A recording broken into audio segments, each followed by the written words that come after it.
Live. Here we go. This video is now live. We are live on Alpha Geek Radio. We are live on the new and improved app. We are live on what? If you just go to podfeed.com/live, you should be able to hear it. So we're live everywhere. We're lively. Except the video on Alpha Geek is not showing. Maybe you should wear that. What should I wear? You sent me a private chat, but I don't know what I'm supposed to be wearing. Hold on. We're live on Alpha Geek Radio. Hold on. I have to redo Alpha Geek. Okay. I'm going to mute you because I can't listen to that. Goodbye, Steve. Bye-bye. Right from podcast. Okay, there we go.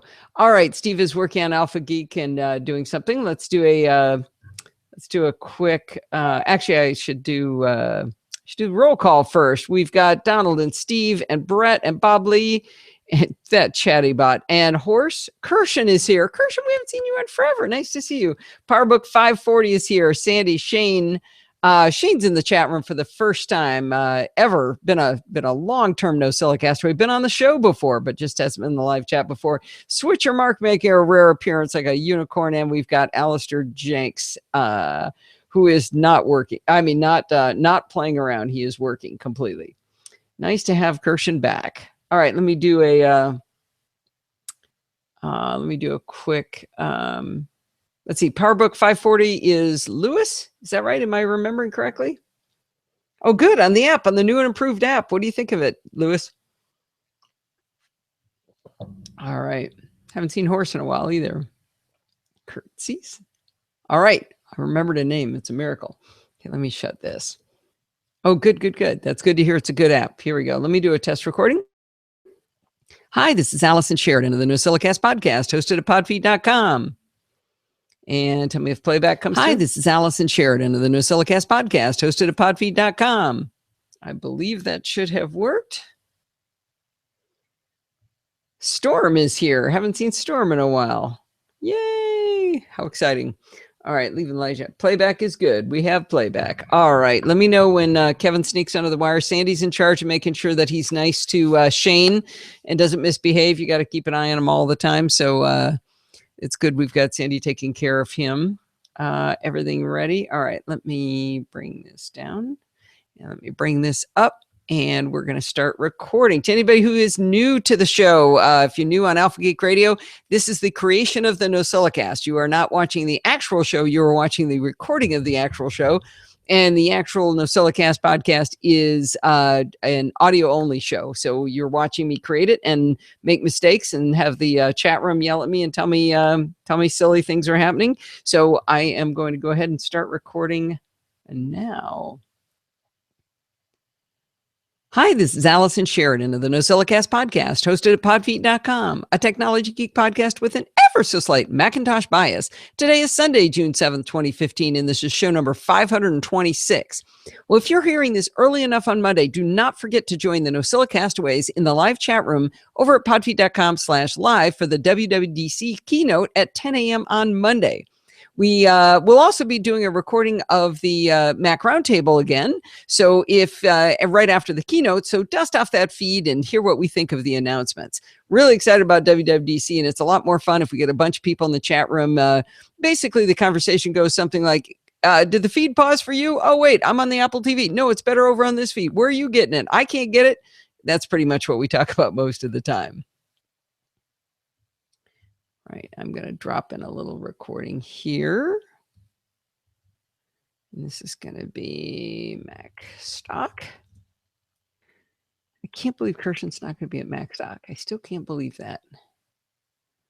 Really wish you were going to be there, Kirshen. All right, let's hear how this fits in. That's pretty much what we talk about most of the time. Oh, that was too quick. And a little too loud, I think. Methinks I'm going to bring that one down. All right, let's try this. Better over on this feed. Where are you getting it? I can't get it. That's pretty much what we talk about most of the time. Wow, I love Mac conferences. I sure would love some barbecue. Hey, You got barbecue on my conference. Well, you got conference on my barbecue. Two great events that go great together. The MacStock Conference and Expo in Woodstock, Illinois, and the Midwest Mac Barbecue near Chicago.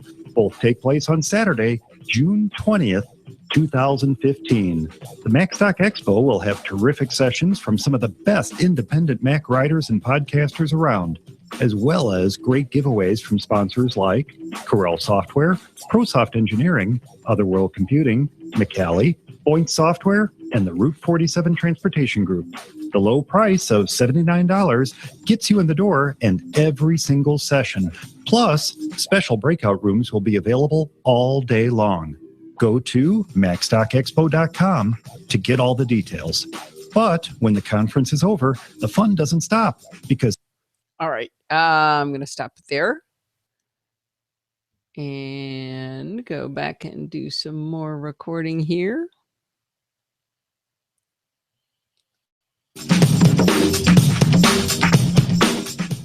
All right. Well, hey, if the price of the MacStock is a problem for you, I might be able to help you out with that. Send me a note. I have a few free tickets that I could give away if anybody has been holding off because that price is a problem for you.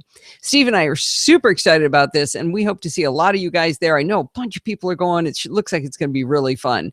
If you can't go for some reason this year, it has already been declared a huge success, and we expect that there will be more of these in the future. And they won't be on Father's Day weekend in the future. So that'll be good too. It will be, that'll be good tool. All right. And they won't.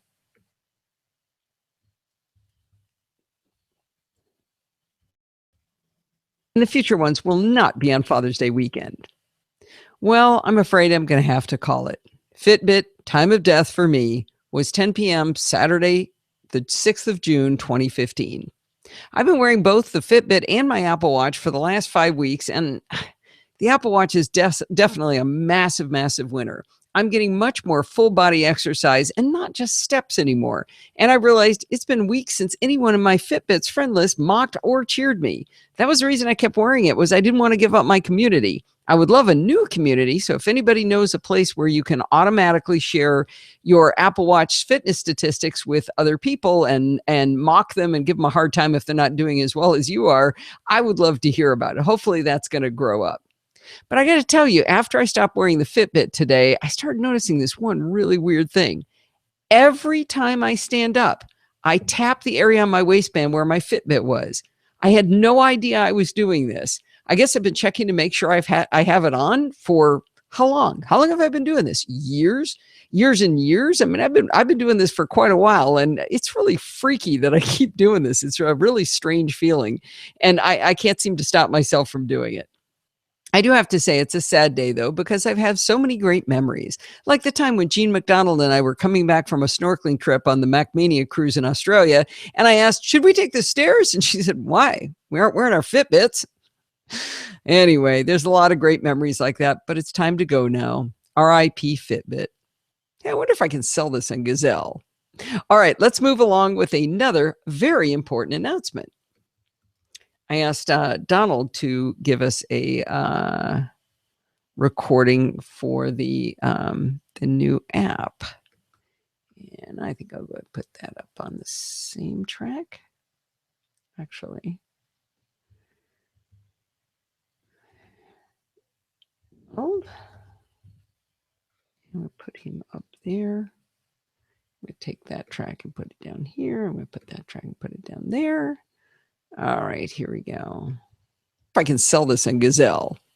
All right, let's move along with another very important announcement.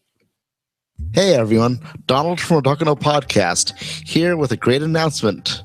I'm pleased to announce that after many months of toil, the all-new NosillaCast app version 3 is now out. What's new, you might ask? Well, let me tell you. The UI has been completely reworked for iOS 8. Now, you can use the app and no longer feel like you're living in the last century. The live show chat has been completely redone and should work a lot better, including scrolling. The podcasts portion of the app where you can listen to previous shows has also been completely reworked. The app will now keep track of which shows you're in the process of listening to or which ones you've completed listening to. And there's even a handy catch-up function if you decide you need to declare podcast bankruptcy. Also brand new in this app is the new Videos tab. Now you can watch all the cool videos that Allison shoots at trade shows and conferences right from within the app. You don't need to bounce out to Safari or YouTube anymore. But this feature that I'm especially proud of is much better, in other words, more accurate live show notifications. The app now checks Allison's show calendar to determine when the next live show date is. That way, it can also alert you if the date changes. For example, if Allison has to postpone the show by a day or reschedule it a day early because she is on vacation or whatever. Finally, a couple of cool little extras. The app now has a Today extension, which shows you when the next live show date is, as well as if the date has changed. And finally, the app supports the Apple Watch. You can view a summary of Allison's latest podcasted videos. The app will also tell you when the next live show is and if it's been rescheduled. And you can receive live show notifications on the Apple Watch. Now, if you've bought the app before, don't worry about it. You get all this new awesome goodness for free. But if you don't already own the app, then what are you waiting for? All this can be yours for the low, low cost of $1.99, or the equivalent in your local currency. Check it out at the link that I'm sure Allison will put in the show notes. Hope you enjoy the app. All right, that's very cool. Kaylin, nice to meet you, if I'm pronouncing that correctly. If you're here on purpose, welcome aboard. Oh, we got a smile face, so you must be here on purpose. Let us know your real name if you'd like to do that, or we can keep calling you Kaylin, either way you like to go. All right, let me record on that. I can't believe he didn't charge for this app. What a dope. All right, we're gonna give him. I'm gonna give him a hard time for that. That I'm sure Allison will put in the show notes. Hope you enjoy the app. Well, of course, I put it in the show notes, Donald, but I got to say, I yelled at Donald for not charging for this. I mean, this is a huge upgrade that he did, and he's been working on it forever, toiling away all of these months, as he said. Oh, and get this. It's even a universal app, so you only buy it once, and you can use it on the iPhone, iPad, and iPod Touch, and the Apple Watch. If you use the app and you really like it and wish he charged you for it, I put a link to Donald's PayPal tip jar in the show notes so you can help him out. I got to tell you, his total lack of avarice is going to keep him from ever becoming a multi-billionaire. Well, that's not going to work. I have a problem with my microphone dropping. I just grabbed it with my leg accidentally there. Where am I? Really excited about WWDC, and it's a lot. Wait, that's not. Where am I? Here is where I wanted to be. Let's see. How about there? What is that? I got to tell you, his total lack of. I actually did pull it that time, Steve. It wasn't completely its own fault that it fell. I had Steve. It was squeaking, so I had him put some WD-40 on it, and now it falls down all the time. I have to say, his total lack of avarice is definitely going to keep him from ever becoming a multi-billionaire. Jeez. Anyway, let's move on. Last week, I told you on the show about a thumb drive. Okay, I don't like any of that.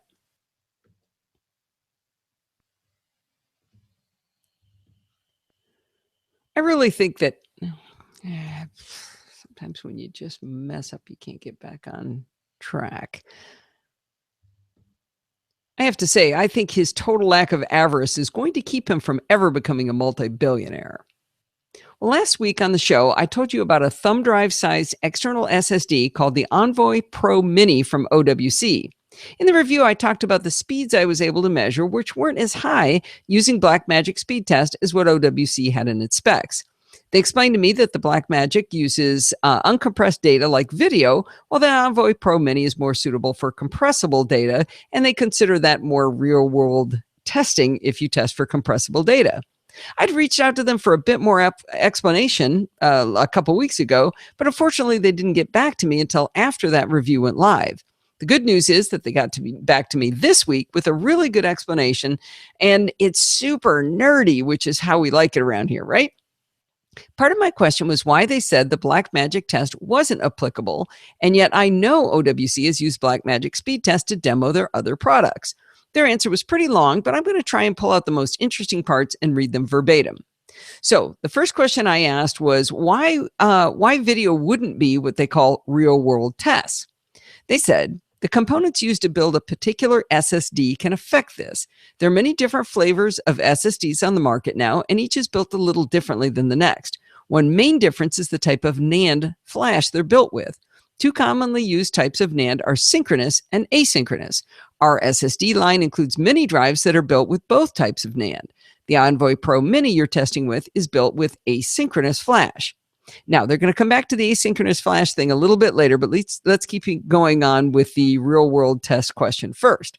They went on to explain, a smaller portable SSD like the Envoy Pro Mini, which maxes out at 240 gigabytes currently, would not be likely to be used for video work as that requires massive amounts of capacity. This is one of the reasons why we do not list video benchmarks on our site for this product. On the, let's see, they have the Thunder Bay 4 RAID 12 terabyte product page, and they gave a link to it, which is part of a product line that goes up to 32 terabytes. We list results from QuickBench, Blackmagic, and AJA, as that kind of capacity could be used in many different ways, including video work. So to summarize, there are very few reasons, or there are very, okay. So to summarize, was that here? So to summarize.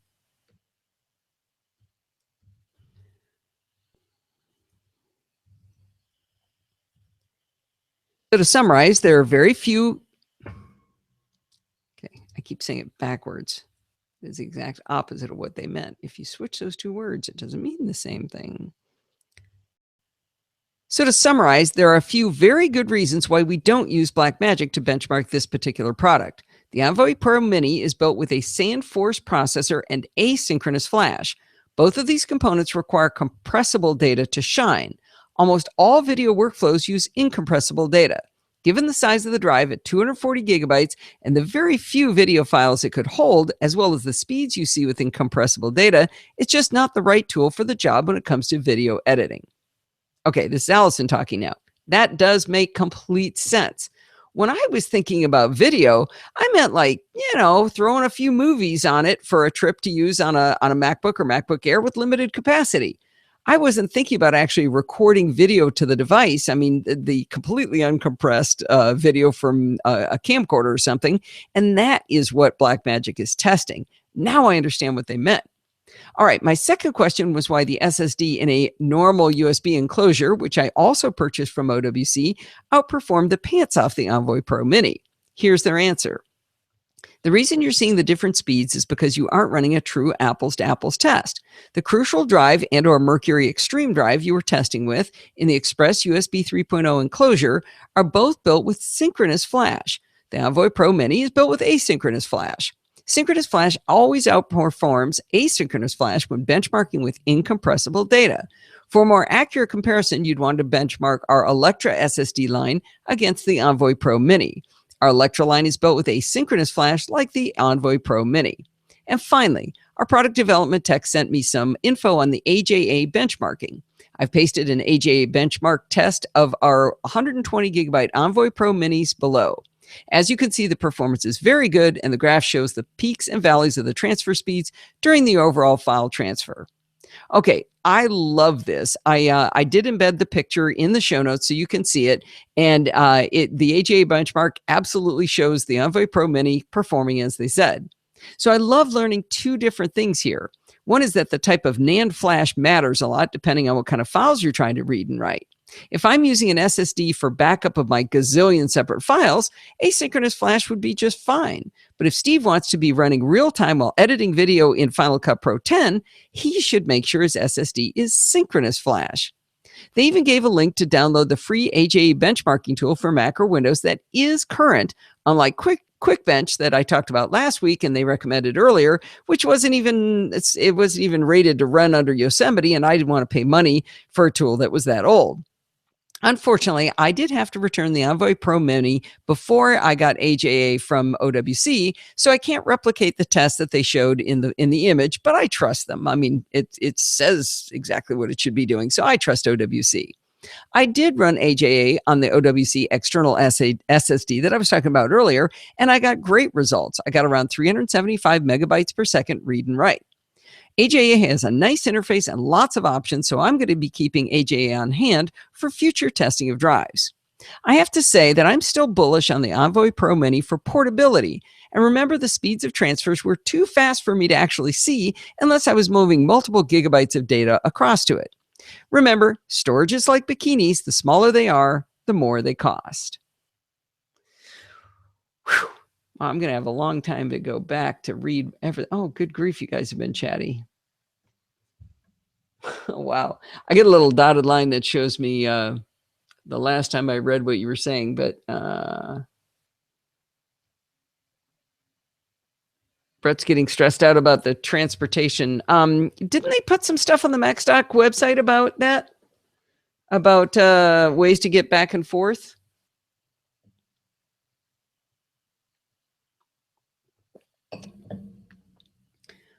And Alistair is mad at Apple because they're treating New Zealand like an extra state of Australia.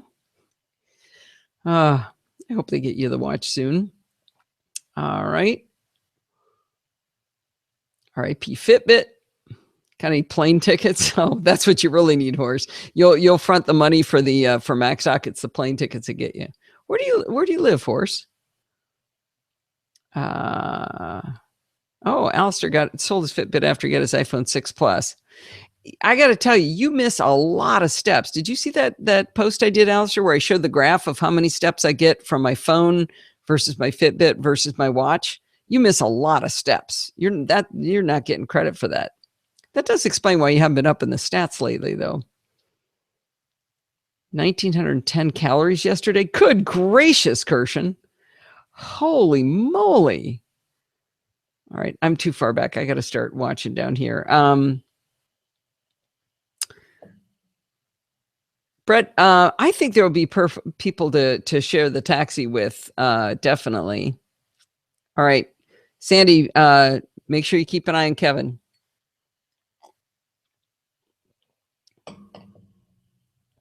All right, thumb drive size. Big thumbs. Yeah, the Envoy Pro Mini is 240 gigabytes and it's the size of a big flash drive. I can't show it to you because I had to send it back.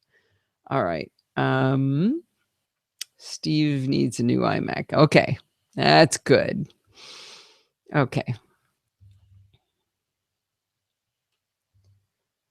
Steve and I have been living in a split household for the last year. It's been a trying time, but finally we have unity in the NosillaCast headquarters. I've been using 1Password from agilebits.com as my password manager while Steve's been using LastPass. You might remember from an article I wrote last October that LastPass simply stopped logging me out automatically, and that prompted me to try 1Password and eventually switch over. Now, remember, I never said LastPass was a bad service, it just stopped working right for me. I did end up liking and using 1Password, but just because I defected from LastPass didn't mean Steve had to change. I also didn't want to make this more of a hassle for him because I was the one who defected. So I ended up straddling the fence between the two tools. When we were both on LastPass, we shared some passwords, important stuff like our frequent flyer accounts, using the tools built into LastPass. It was a little bit clumsy because you have to remember to check the box that allows the other person to change it. And you have to actively share it. And the person receiving the share, for no apparent reason, has to log in twice to find the share. Kind of a mucky interface, in my opinion. I kept my old LastPass account active so Steve could share to me, but I'd have to go into LastPass, log in twice for no apparent reason, accept the share, copy the password, go back over to 1Password, and paste it in, creating a copy, not a synced share of the password. Pretty big hassle, but at least it kept it easy for him. Fast forward now by 7 months, and it was time to set up his dad, Ken, with a password manager. I'd already put his mom on 1Password a few months ago when I got her a new computer. Steve didn't think that it would make sense to teach his dad how to use LastPass with his mom on 1Password, so Steve sat down and spent pretty much a whole day setting him up with 1Password. Now, I wish I could take credit for brilliantly orchestrating this, but it was actually accidental. After Steve spent hours with his dad helping him with 1Password, he decided it was time for him to move over too. if any of you are married out there, you probably know that your significant other does not like to be pushed. So it's kind of a better way to go if they pull and go in their own way. The important thing here was the best way to learn something is to teach it. So I wasn't going to have to help Steve get up to speed at all because he'd spent a whole day teaching his father how to use it. Now, the main reason I hadn't ever tried to twist Steve's arm to convert to 1Password was because I did not like the way 1Password handled sharing. The good news is that I'm a dope. I didn't like it because I didn't understand how it worked. Luckily, a chain of events occurred to help me learn. Megan O'Brien from AgileBits, makers of 1Password, made a nice comment over on podfeet.com about something I'd written about 1Password. We ended up exchanging emails, and I happened to mention that I hadn't converted Steve because I hated the way they shared passwords. The 1Password method is that you have to create a shared vault separate from your regular vault. It made me crazy to think of switching vaults. I thought we'd have to log out and log back in. It would mean we'd have to have 2 passwords. Each of us would have to have 2 passwords, or one would have 2 passwords, one would have one. It just sounded horrible to me. That's where I was totally wrong. Megan explained that having 2 passwords would be dumb and disobey the whole construct of 1Password. She explained that you each access the shared vault using your own 1Password and changes sync automatically between you. It was time to see if Megan was right. Her signature does say level 60 support sorceress at AgileBits, so she probably knows what she's talking about. First, we followed my tutorial on how to export LastPass into 1Password, which I totally forgotten I'd done. And I wrote this back in Clarify, of course, when I converted, and I kept a copy of that tutorial over on podfeet.com. And of course, there's a link in the show notes. I have to say it went even smoother for Steve.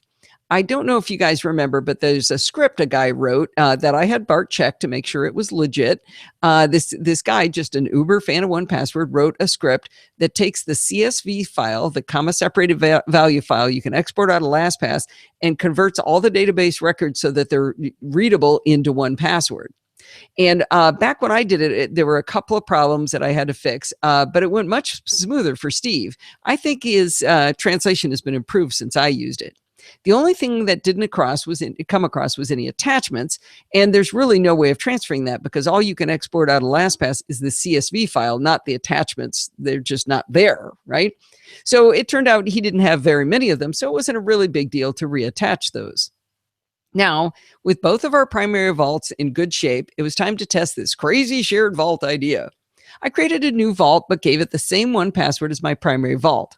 Then I followed the AgileBit instructions to put that vault out in Dropbox and send Steve the link to the keychain file that 1Password created.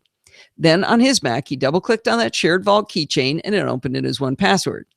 Here's the tricky bit. The first time he opened it, it asked for a password and he entered his 1Password, but it wouldn't open it. Turned out it's asking for my 1Password, not his. And this is where I was worried. I didn't want him to have to remember mine and his, but it actually does make perfect sense that it did this. You wouldn't want someone to be able to get a link into a Dropbox file and just open it with their own password, right? That wouldn't make any sense. But from then onwards, the shared vault opens with his own 1Password. It's just sort of like he has to get permission from me to open it, but once he opens it, it's connected to his 1Password. In my imagination, before I talked to Megan, I thought we'd have to quit and reopen 1Password every time we had to switch vaults. But she showed me that you get a pull down in the upper left of the window to switch vaults. If you're a keystroke kind of girl, you can use Command 1 and Command 2 to switch between your vaults. Makes it super easy. I do wish it were a tad easier to move things between vaults, though.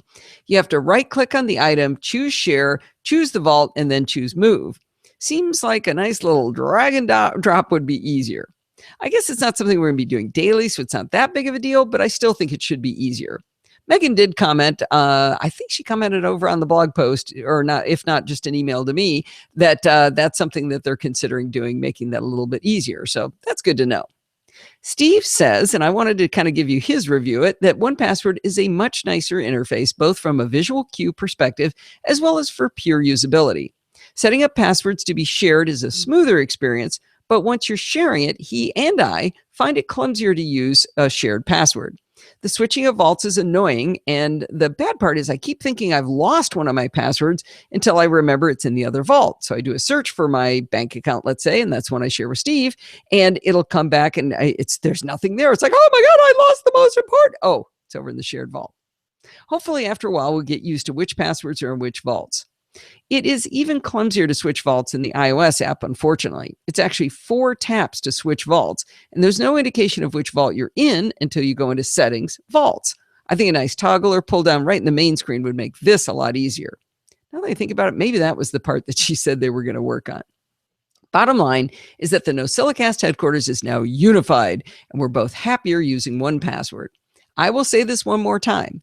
I'm not saying 1Password is better than the other options. I am saying the most important thing is to pick a password manager and use it. Who's late? Oh, New York Linda's here. Hi, Linda. How are you? If you're bored at 10 o'clock, let's see, what time is that? 10, 11, 12, 1. 1 o'clock in the afternoon, your time tomorrow, Linda. We'll all be in the live chat room again. There's a conference called WWDC. It's a developer conference for Apple, and they make all kinds of big announcements during it. So we're going to be in the same chat room at 1 o'clock your time. So that might be fun. All right. I wonder, next weekend, I'm going to have a little bit of trouble getting the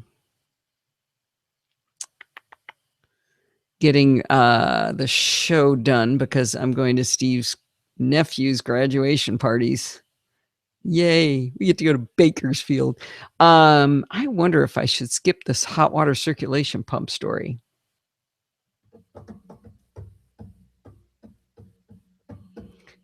So I'm at 20 minutes. Let me think. How long is... Let me go see. So I've got 40 minutes. Oh, security light was 40 minutes. Oh, I've got 75 minutes more content. Yeah, I think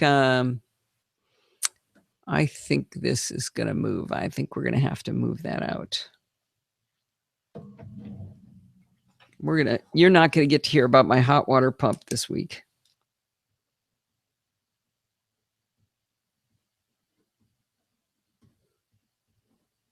Change in real feed. Okay, and somewhere on here it says Facebook, and it should have said Fitbit.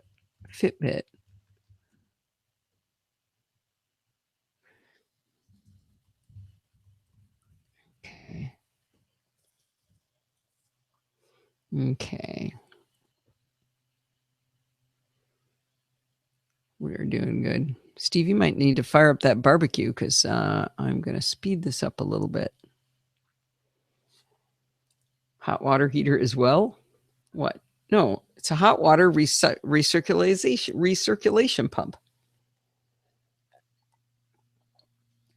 Is 1Password accessible? Anybody know? Never checked that. I'm just missing so much fun. It also confuses Allison. What confuses Allison? Horse, how is it you making your text bold? I want my text bold. Got married was just 4 days younger than my dad was when he married Mom. Oh, that's cute. That's very sweet, Alistair. Go on, tell us. It's really cool. We got a pump that goes on top of our hot water heater connected to the hot water line, and it keeps us. It gives us hot water 32 seconds faster at the sink and the shower. And my math says it saved 2,348 gallons of water a year if it does that. So that's pretty good.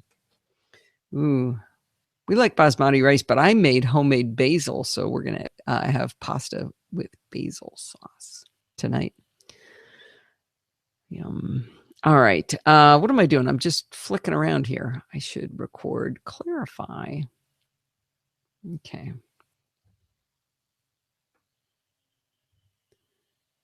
This week, NosillaCast away, Barry Porter made the critical error of using me as a sounding board to rant about some of his clients. Now, we all need an outlet, and I was certainly very willing to oblige and listen to him.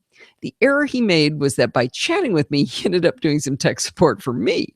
He happened to mention a problem of using a USB printer hanging off of an Airport Extreme, and I've been having the same problems.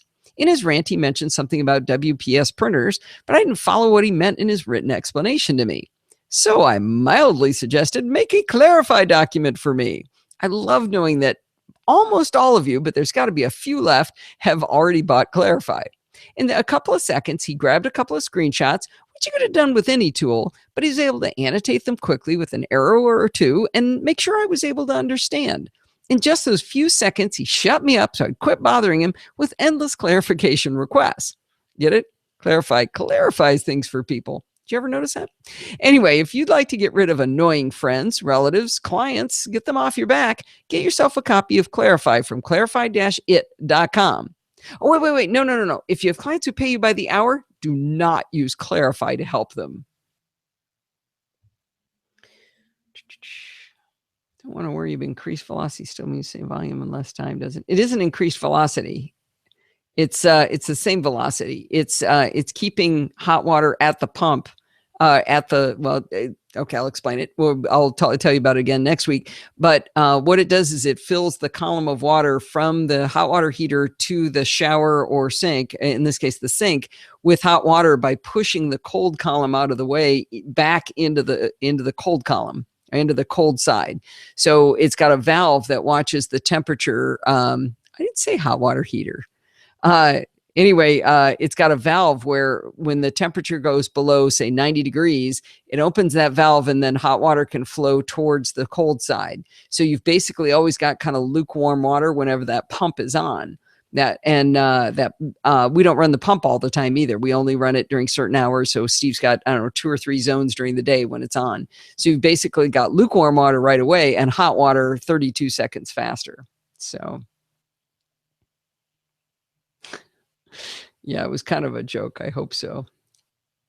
Why are people saying I'm saying hot water heater? I'm calling it a circulation pump. Oh, it's just a water. Oh, I see what you mean. Because it's not a hot water heater, it's a water heater. Oh, my show. Steve, ban anyone who is mocking me. All right. Time for some jingle music. I'm not even going to tell Kevin to take his ears off because I just know he was one of the people saying I was saying it wrong. Favorites, Jazz, 44th Street Long. There we go. Then I can't ban anyone else. Oh, you have to ban yourself. Well, Steve, you better go back and check my review and make sure it doesn't say hot water heater, right? Okay, get ready for the symbols check, honey. You already read the review and approved it, by the way. So if it says hot water heater in there, you're going to have to ban yourself. Okay, let's get this ready here. Here we go. No. If you have clients who pay you by the hour, do not use Clarify to help them.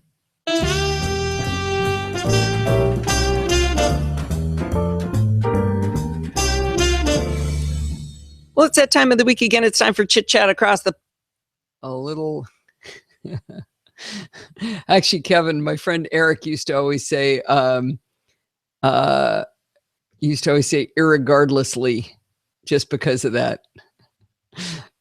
I agree, Steve. They didn't end too soon. The audio didn't start soon enough.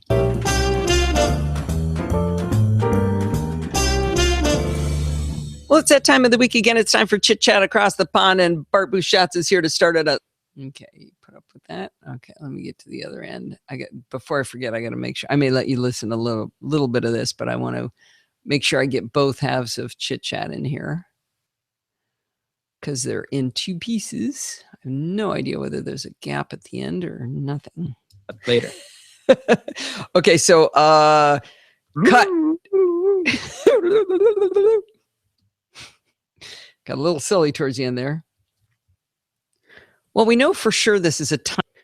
All right, so I think I grab a little bit. Well, we know for Shane, I remember Slough thinking it was hilarious that I said that I couldn't imagine editing audio without being able to see it. He thought that was the funniest thing, but I'm sitting here thinking it again. Right now, the audio tracks are not showing and the waveform, and it's like, it's so hard to edit audio without my eyes. He always thought that was funny. Well, we know for sure this is a time travel episode, but we're not. Oh, good. I'm glad you liked it, Alistair. I had a lot of fun talking to Rob. I think it's kind of good having the super propeller beanie stuff interspersed with something lighter, like Rob and I debating things. So, see how long this is. Yeah, I think that was a good choice to stop that. I can give you a few minutes of this security light so we can keep chatting. Otherwise, I'm going to be done. Okay. Well, it's that time of the week again. It's time for Chit Chat Across the Pond, and Bart Busschots is here to start us off with some security light, and then I think we have time travel after that. I was going to say, I need that sound effect, like, the thing when the screen goes all wiggly. Yeah, we definitely do need a sound effect. Where's soundboard when you need it? So where's Guy and Gaz? I'm sure they have something. I bet. No, I will never do that. Okay, well, actually, we have a medium before we have a light.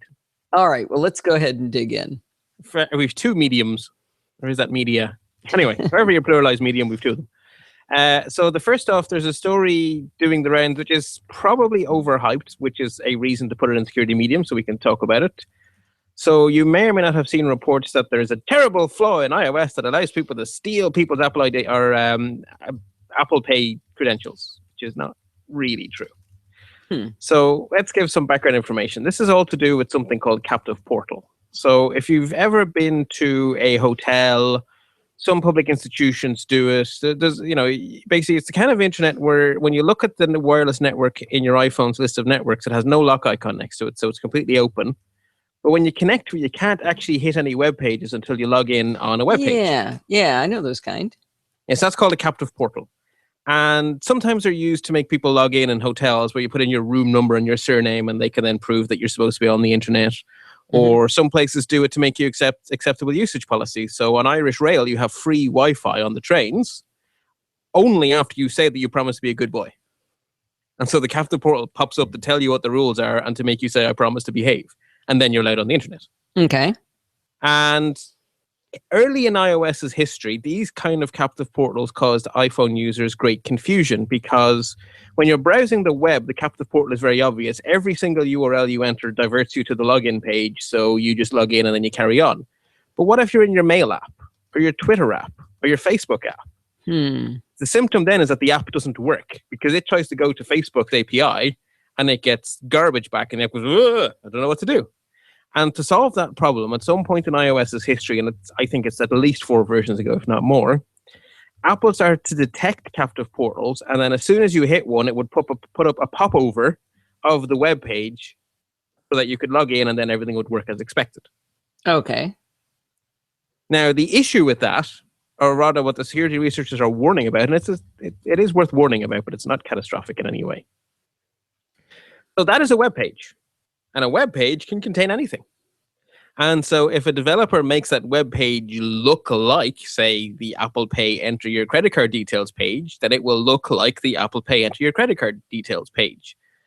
But it won't fully look like it because it is still a web page. So it will always say, it'll always be contained in a little window with back and forward buttons above it, like on a web browser, because it is a web browser, and a big login button and a cancel button. So really, if you look at the images in the Ars Technica story linked, you will see the subtle difference between the real, when you're being tricked, basically. So if you scroll down to the image, the first one is the real enter your credit card information screen from Apple Pay. And if you hit the arrow, it'll show you the fake one. So what does one do about this? Right. Is this why it's under medium? Right. If you see the web browser doodads, you're on a web page, not on whatever it's pretending to be on. The way if something looks like PayPal but it doesn't have the little padlock, you should be suspicious. Yeah. Something looks like iOS but it has like web page back and forward buttons on it, be suspicious. Oh, wow. That is subtle, though. So I'm looking at the Ars Technical article, and the one on the left has the blue back button in the upper left. Well, that's not a button. It's the app. It is the full app. So yeah, if they made them look like buttons, Bart. This iOS 7 is worse for this. You're right. What do you mean? Well, in iOS 8, sorry. Yeah, the flat one. Yeah, so the wrong one has the back and forward chevrons, and then it has cancel on the right.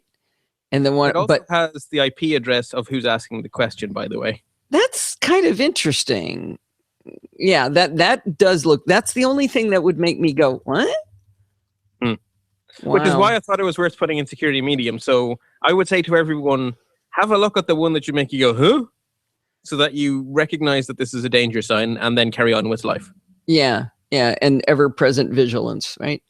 Exactly. So this should be filed under exactly the same thing as just because it looks like PayPal, you have to look more carefully. Just because it looks like Apple Pay, you have to look more carefully. And of course, the scenario here is that someone would stand with a malicious wireless access point and then turn it on whenever they see someone try to use Apple Pay. And so that it would happen at a time you'd expect Apple Pay to jump in. So there is danger here, but again, it's entirely avoidable danger with ever-present vigilance. So, okay, you have been. Yeah, no, that's good. Yeah, I don't think I would have noticed that. I'm not sure, Alison. I think your spidey sense might have been tripped. Yeah, I think I think it would have been enough to make people say this is off. They may not know why it's off. They might not be able to point to why, but I think it might make your spidey sense tingle. Well, I think if you go into that screen often, and again, the screen we're looking at is the adding a credit card to your phone, right? To pay to Apple Pay. Yes. So I've only done that once, but I did it by scanning a credit card. If that came up randomly while you were in a shop, would you? Oh, there you go. Okay, yes, that would absolutely. Okay, Lewis, we didn't do it.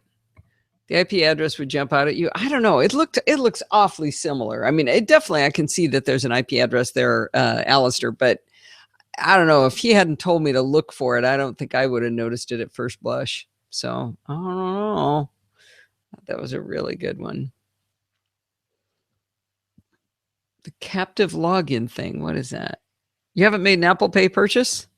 Oh, you got to do it. I heard that Trader Joe's takes it now, which I'm really excited about because I've been actually driving over to whatever the other one's called. That's like Trader Joe's. Anyway, I've been driving over there instead of Trader Joe's, which is closer because I like to use Apple Pay. I wonder what that captive login thing is that Kirshen is talking about. Okay, let's see. I got to ask Steve something here really quick.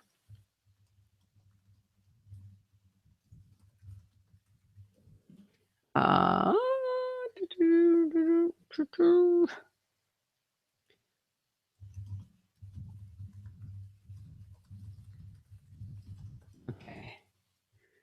I think just those two, right, Steve?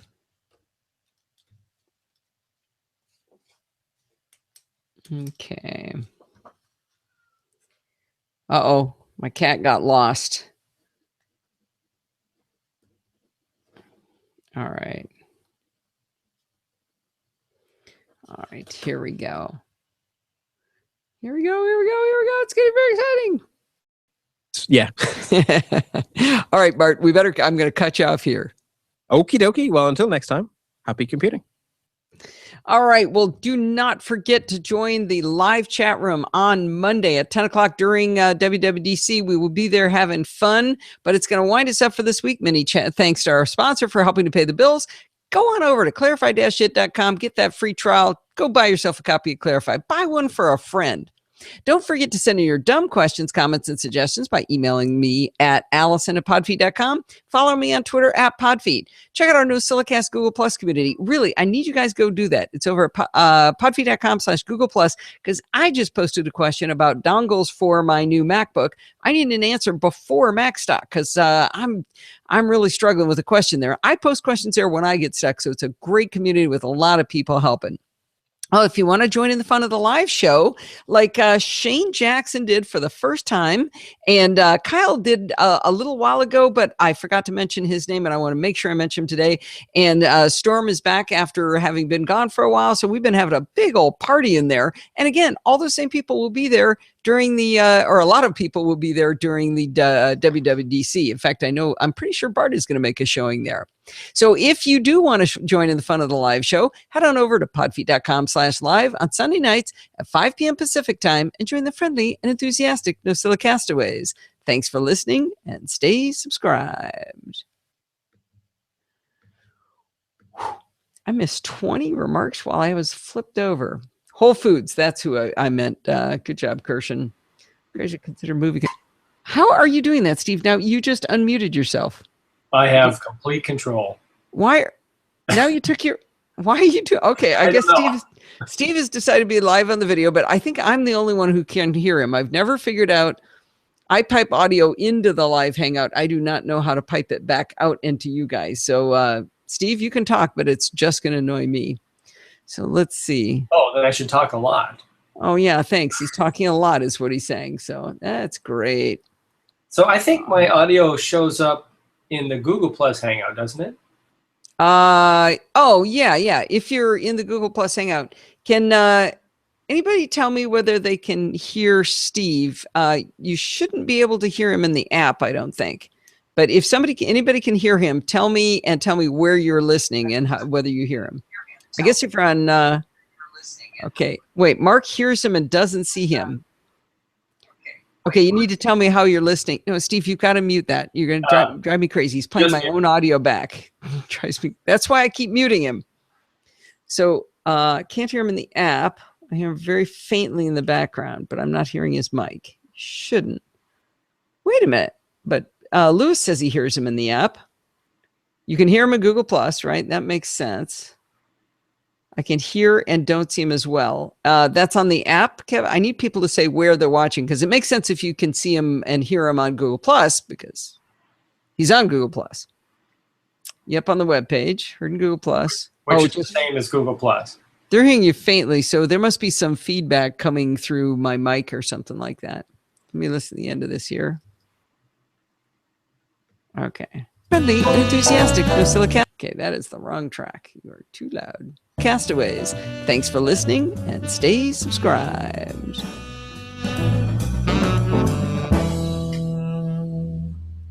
Okay, see, I need to mute you because I'm thinking I'm hearing clicks on the recording. Don't mute. I'll mute. Okay. I can't take... He clicks really loud because he refuses to wear headphones. If you put on headphones, I wouldn't have this problem. Fun of the live show. Head on over to podfeet.com/live on Sunday nights at 5 p.m. Pacific time and join the friendly and enthusiastic NosillaCastaways. Thanks for listening and stay subscribed.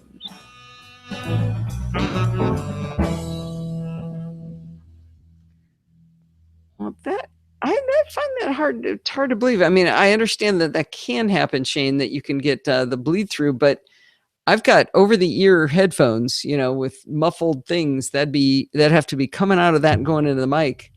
That would be... I mean, I suppose it could. You are hearing him. Make sure I'm trying to merge these two. Wait, where'd the first one go? Oh, there we go. Okay. What does that look like? Alistair just clicked. Alistair just clicked. So now everyone's clicking. I appreciate that. That's nice. Well, we know for sure this is... Okay, that's what I was looking for. Okay, that is not quite together. That's not what I meant to do. Okay, please stop clicking, Steve, for a second. Well, we know... Okay. Doing audio editing when somebody's making noise is really fun, Steve. It really helps me. Okay, so we pull that together. Let me go check the other end. Let me just join that. I always have my mic feeding into my headphones. Just always done it that way. Oh, well, I am monitoring my mic into my headphones, but this is the other way around. This is the headphones feeding into the mic is what they're saying, right? Okay, good. Click, clack. Oh, Storm, even you? I thought you were one of the nice people.